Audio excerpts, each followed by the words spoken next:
Mas Yusuf. Safiyah meneguk ludah karena Gil sudah duduk di sebelahnya. Jadi benar kamu memintanya untuk menunggumu 1 tahun lagi?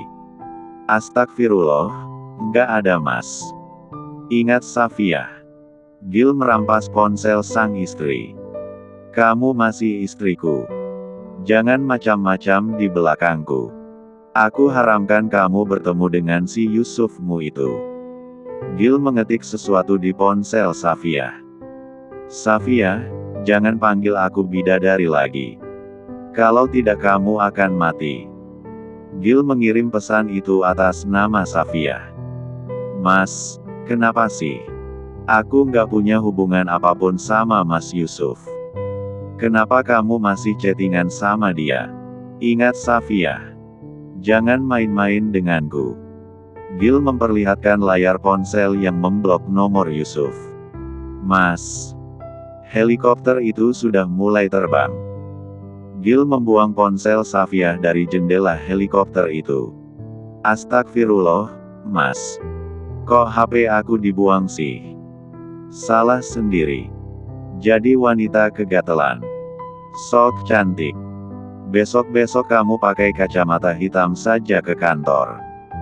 Heran cuma dari mata saja si Yusuf sialan itu bisa suka dengan wanita bercadar yang bunting sepertimu. Apa? Pakai kacamata hitam? Kamu harus pakai itu saat ke kantor. Ih gak mau. Kayak tukang pijet aja. Mas gak usah aneh-aneh deh. Pertengkaran suami istri itu sudah menjadi makanan pokok anak buah Gil yang harus menutupi rahasia itu. Sang pilot helikopter itu mungkin sudah muak dengan teriakan demi teriakan mereka. Kalau saja terjun dari kendaraan itu akan aman, dia pasti akan melakukannya. Selang 3 jam kemudian, helikopter itu mendarat di daerah perbukitan. Ada sebuah villa yang bernuansa putih dan helipadnya yang luas. Lalu dikelilingi pohon pinus yang indah. Masya Allah. Aku baru tahu loh ada ya tempat secantik ini di kampungku. Safiyah jadi ingat terakhir kali dia diusir dari kampungnya. Di balik cadar itu Safiyah punya kegelisahan. Apakah dia akan diusir lagi? Setibanya mereka di sana, Gil sudah mode hibernasi. Dia sibuk dengan ponselnya. Safiyah disambut oleh pembantu yang menjaga villa itu. Dia dilayani dengan sangat baik. Sementara itu Gil sulit menghubungi sang tunangan yang tak ada kabar selama beberapa hari. Dia pasti lagi menghubungi pacarnya. Safiyah jadi teringat dengan informasi dari Marwah yang bilang kalau Kaluna sebatang kara. Hanya saja Safiyah tak memperpanjang prasangka buruknya. Dia memilih untuk mengisi perut. Mengemas oleh-oleh untuk pergi ke pesantren. Gil tiba di dapur dengan wajah datarnya. Mau pergi sekarang? Makan dulu mas. Safiyah mengambil piring untuk Gil. Gil menikmati makanan itu. Meski pikirannya masih saja mencari-cari keberadaan sang tunangan. 1 jam kemudian, Gil sudah membawa kunci mobil Rubicon hitam. Dia juga sedang ingin menikmati udara bersih pedesaan. Memang Gil tak pernah ke desa, tapi dia pernah ke wilayah pedesaan daerah wisata. Menurutnya sangat menenangkan. Jangan bawa barang yang berat-berat. Gil mengangkat kardus dari tangan Safiyah. Bik, suruh bapaknya bawa barang-barang ke mobil. Kalau dia masih ngeyel mengangkat barang, cubit saja tangannya. Ih mas, memangnya aku anak kecil? Kamu lebih parah dari anak kecil. Gil menjitak lembut kepala Safiyah. Keduanya pergi dengan Rubicon itu, menuruni jalan aspal di perbukitan dengan pemandangan pohon pinus. Lalu menyusuri sawah hijau. Gil jadi teringat dengan lukisan anak SD yang menggambar gunung yang lengkap dengan sawah. Mana rumah orang tuamu? Itu mas. Ada pesantren di sana. Belok kiri. Gil sebenarnya tak tahu siapa sebenarnya Safiyah. Dia menuruti setiap instruksi dari Safia. Setibanya mereka di depan pintu gerbang pesantren, Gil refleks menoleh ke arah jendela. Kaluna. Gil melotot tajam saat berpapasan dengan mobil merah yang jendelanya terbuka. Ada Kaluna yang sedang tertawa di sana. Mata almond Gil tidak berkedip sama sekali membidik Kaluna yang sedang tertawa di dalam mobil sedan hitam. Mas, kenapa? Safia menutup mulutnya. Astagfirullah. Gil mencoba berpikir positif. Dia percaya kalau Kaluna tidak akan berbuat macam-macam. Hanya saja Gil penasaran siapa pria beruban yang wajahnya kurang jelas tadi. Mas, tadi bukannya Kaluna. Kok dia ada di kampungku ya? Safia semakin merasa tunangan Gil punya banyak misteri. Sudahlah, jangan urus tunanganku. Kamu pergi saja dulu ke dalam. Aku harus menghubungi pacarku. Safia merungut di balik cadar hitamnya. Kenapa masih di mobil? Aku nungguin kamu selesai bicara di telepon itu. Gil sudah meletakkan ponsel di telinga sebelah kiri. Panggilan telepon itu baru tersambung. Gil memejamkan mata sejenak untuk mengenyahkan pikiran negatif yang sejak tadi menyerangnya. Halo, Kaluna. Kamu di mana sekarang? Aku masih riset di luar kota. Kenapa sayang? Sudah kangen ya? Kamu riset di mana? Riset untuk apa? Sayang, kamu kenapa bertanya seperti itu? Kan aku udah jelasin aku lagi riset di Banyu Biru untuk tesisku. Tepatnya di mana? Tunggu. Kenapa sih kamu seperti curiga sama aku? Aku lagi riset sambil kerja juga sayang. Jawab saja. Aku lagi ada di hotel sekarang. Masih harus istirahat. Udah dulu ya. Kamu bohong, Kal. Aku melihatmu di Desa Kembang. Hah?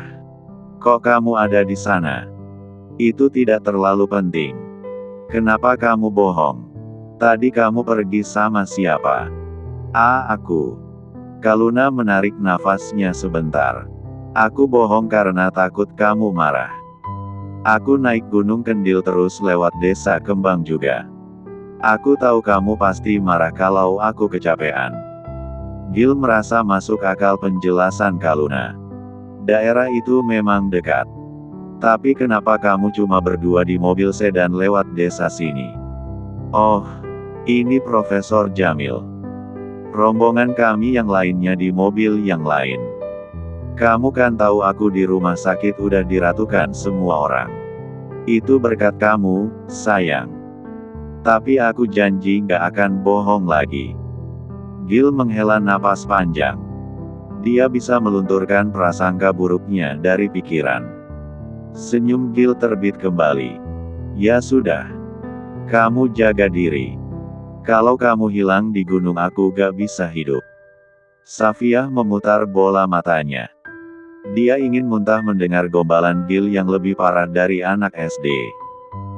Begitu pasaran. Gil melirik pada Safia. Menutup ponsel itu. Kenapa mata jelekmu seperti itu? Sudah, Mas. Ayo ikut ke dalam. Kini giliran Safia yang harus berusaha untuk menjaga situasi tetap kondusif. Kita gandengan tangan ya. Untuk apa? Untuk menunjukkan kalau kita harmonis. Tolong ya, Mas. Kerjasamanya untuk kali ini. Sebelum ini aku pernah diusir dari kampung. Safia tertunduk dan mata belaunya mulai keruh oleh air mata. Bulu mata lentiknya juga basah. Ya ampun. Kenapa kamu nekat datang ke sini? Kalau kita ditimpuk satu desa bagaimana? Kalau terjadi sesuatu dengan wajah tampanku aku akan menuntutmu. Ih Mas. Kok malah mikirin wajah sih? Kita sekarang harus nyari solusi supaya bisa masuk ke dalam lingkungan pesantren. Angin berhembus kencang petang itu. Langit juga mengeluarkan suara menggelegar. Awan juga ikut memberikan kisi-kisi lewat cumulonimbus bahwa sebentar lagi akan hujan. Mau sampai kapan kita di mobil? Ini sudah hujan. Gil melirik jam tangan seharga sawah di desa itu. Safiyah menarik napas dalam-dalam. Menyebut asma Allah, ya Latif, berulang kali agar dilembutkan hati orang yang sedang dihadapinya itu. Sebentar mas, aku mau zikir ya Latif 129 kali dulu. Supaya urusanku dipermudah. Aku dulu waktu ujian dan menghadapi masalah pasti agak lebih tenang. Gil kali ini tak bisa membantah. Sejak mengenal Safiyah, hati sang CEO itu mulai percaya bahwa Tuhan dan segala atribut ibadahnya memberikan kedamaian. Ya, kedamaianlah yang dicari Gil selama ini. Meski dia sering bertengkar dengan Safiyah, tapi mendengar dia selalu mengucap zikir dan mengaji, semua masalah jadi kerdil. Sepasang suami istri itu berjalan bergandengan tangan dalam satu payung bening. Terima kasih, Mas. Kamu baik sama aku. Safiyah merasakan kehangatan tangan mereka yang tersimpul kuat dan menjalar hingga ke dalam hati. Setibanya di tempat tinggal orang tua Safiyah yang menyatu dengan pesantren itu, Gil terkesima dengan pahatan kaligrafi yang indah dari bangunan tingkat 3. Ayahmu kerja di sini, Sa? Abi yang punya pesantren Tazaka ini. Mata almond Gil membesar. Dia selama ini mengira Safiyah hanya gadis biasa yang suka keluyuran di klub malam, lalu tobat dan bercadar. Gil semakin penasaran dengan kehidupan Safiyah. Kenapa orang tuanya seakan mengabaikan wanita bak bidadari itu? Mas. Safiyah menggenggam tangan Gil dengan gemetar di depan dengan nuansa timur tentang warna putih. Saat pintu depan rumah itu terbuka, seorang wanita parubaya dengan kerudung panjang hitamnya membeku. Safiyah. Big. Safiyah hendak memeluk pembantu yang sudah puluhan tahun bersama keluarganya. Bibi itu seakan alergi. Dia juga ikut terpengaruh dengan orang-orang di sana yang harus mengasingkan Safiyah. Bagi keluarga yang ada di pesantren itu, Safiyah adalah aib dan juga merusak citra pesantren Tazaka. Bahkan Gus Ilham sampai sakit. Ibu tadi kenapa lari, Sa? Gil mengendus aroma ketegangan dalam kunjungan Safiyah kali ini. Sang ibu datang dengan berkaca-kaca matanya. Masya Allah, Sa. Safiyah memeluk ibunya. Meneteskan cairan bening di bahu wanita yang telah melahirkannya. Begitu berat hidup Safiyah menjalani hidup saat ini tanpa menjalin komunikasi dengan sang ibu. Umi, Sa dengar Abi sakit.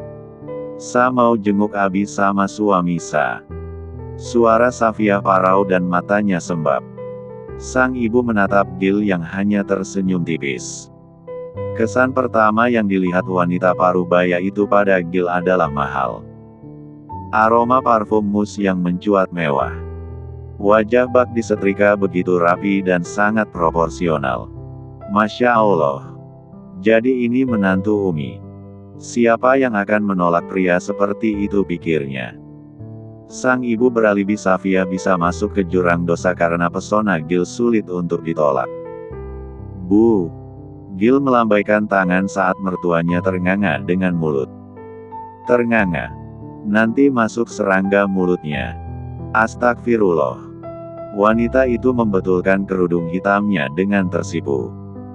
Sa, abimu ada di kamarnya, tapi Umi tidak tahu apakah dia mau menemuimu atau tidak. Safiyah masih ingin memeluk sang ibunda. Umi, kenapa tidak pernah meneleponku? Apa aku benar-benar tidak dianggap sebagai anak? Bukan begitu Umi. Aku yang melarang Umimu untuk menghubungi aib keluarga sepertimu. Pria berjenggot putih itu berjalan dengan tongkat kayunya. Terbatuk dan sangat pucat. Abi. Safiyah hendak masuk. Jangan pernah kamu masuk ke rumahku lagi. Kamu sudah bukan putriku lagi. Putriku sudah mati. Safiyah menangis dalam pelukan ibunya. Umi, kemarilah. Jangan pedulikan dia lagi. Tidak ada gunanya dia datang ke sini. Gus Ilham menatap sinis pada Gil. Gil hanya diam menonton drama keluarga yang sungguh menyayat hati. Namun, dia tak mau bersikap lancang dengan ikut campur dalam permasalahan itu. Pergi dari sini. Gus Ilham tak sudi melihat putrinya lagi. Bayangkan saja reputasi Gus Ilham di Desa Kembang sangatlah terhormat. Sejak berita kehamilan Safiyah yang terjadi sebelum menikah, semua orang membicarakan keluarga mereka. Safiyah masih belum menyerah. Dia berlutut. Akan berlutut di depan pintu. Kalau perlu rela dicambuk karena dosa pada keluarga ini, tapi tolong beri kesempatan kedua. Gil tak sampai hati menyaksikan Safiyah yang tengah hamil harus berlutut berjam-jam. Berdirilah. Gil meraih bahunya. Enggak mas. Aku mau Abi memaafkan aku. Abi.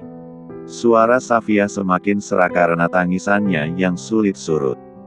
Abi, Sa datang ke sini tidak sendiri.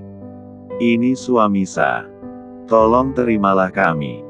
Safiyah hendak menyuruh Gil berlutut juga. Gil mana mau. Itu akan menurun kredibilitasnya sebagai seorang CEO. Kehadiranmu di sini membuatku semakin sakit. Pergi. Suara sang ayah lebih menggelegar dari bunyi hujan di petang itu. Sudahlah. Gil memaksa Safiyah yang masih tetap ingin berlutut. Tutup pintunya cepat. Sang ayah menyuruh pembantunya mendorong pintu dan menguncinya. Tok, tok, tok. Abi, Sa mohon. Maafkan Sa. Apa yang membuat Abi mau memaafkan Sa yang berdosa ini? Safiyah masih berlutut. Lututmu berdarah. Berdirilah. Gil sudah tak sanggup memandang derita wanita bercadar yang sedang mengandung benihnya. Mas, lepas. Safiyah meronta saat Gil menggendongnya untuk pergi dari teras rumah itu. Diam Safiyah. Kamu bisa menyakiti pewarisku di dalam sana. Aku tidak mau dia tersakiti. Padahal Gil khawatir pada Safiyah yang bisa saja mengalami depresi. Safiyah menggigil karena hujan yang begitu lebat membantai kulit yang menembus hingga ke hati. Dalam rintik hujan itu Safiyah menatap wajah Gil yang penuh tanggung jawab. Gil menggendong Safiyah dengan kedua tangannya. Tampak jelas Gil menahan gigil yang membekukan tubuhnya. Mas. Safiyah mengalungkan tangannya ke leher Gil. Cuma kamu yang aku punya sekarang. Safiyah tak tahu nasibnya jika dia benar-benar berpisah dengan Gil setelah 1 tahun nanti. Gil berlari kencang dengan tubuh kokohnya membawa sang bidadari ke dalam mobil. Setibanya di mobil Gil lekas membawa mobil itu pergi dari sana. Hacim.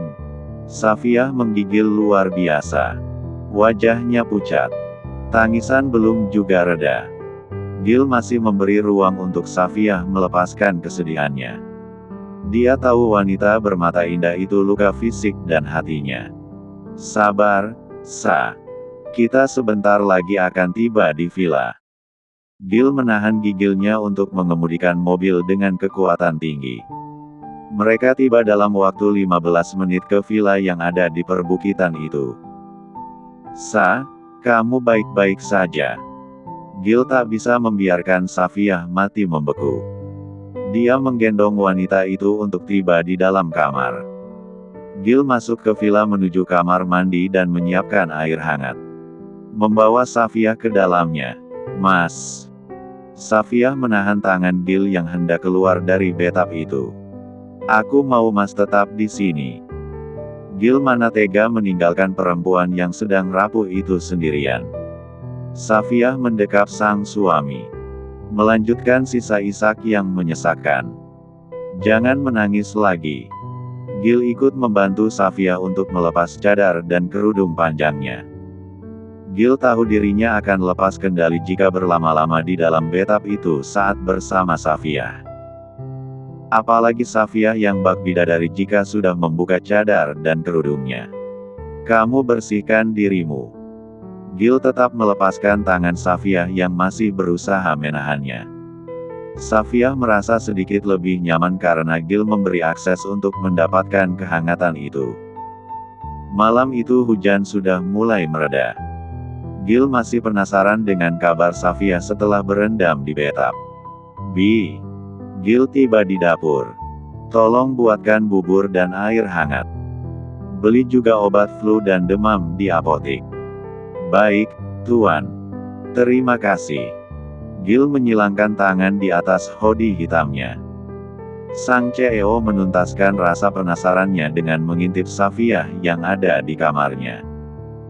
Dia masih menangis. Gil menghela napas.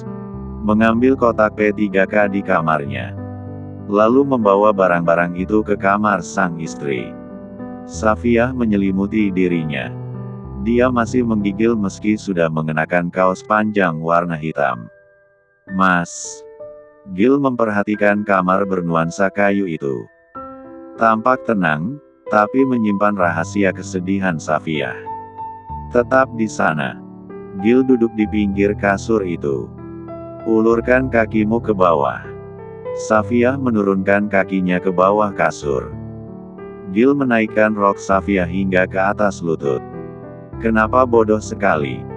Menyiksa diri dengan berlutut, tapi ujung-ujungnya sakit seperti ini. Safiyah tersenyum dengan matanya yang sendu. Perhatian Gil, rasanya Safiyah tak ingin itu berakhir. Syah. Au, sakit.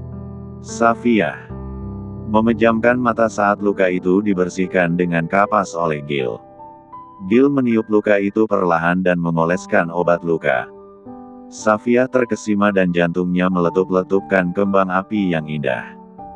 Meski kadang mulut Gil kejam, tapi urusan tanggung jawab Safiyah berani memberi 1000 jempol. Istirahatlah dulu. Nanti ada bibi yang membawakan bubur dan minum obatnya. Safiyah menahan tangan Gil. Mas, mau kemana? Aku ada pekerjaan penting. Apa kita akan pulang besok? Safiyah masih ingin membujuk ayahnya untuk memaafkan dia. Gil melepaskan tangan Safiyah dengan tatapan dingin. Istirahatlah. CEO itu hanya tidak ingin Safiyah berharap untuk dicintai. Apalagi bergantung padanya. Gil sudah mematenkan hatinya hanya untuk Kaluna. Dia hanya menjaga diri di tengah kesetiaan yang diuji oleh pernikahan itu.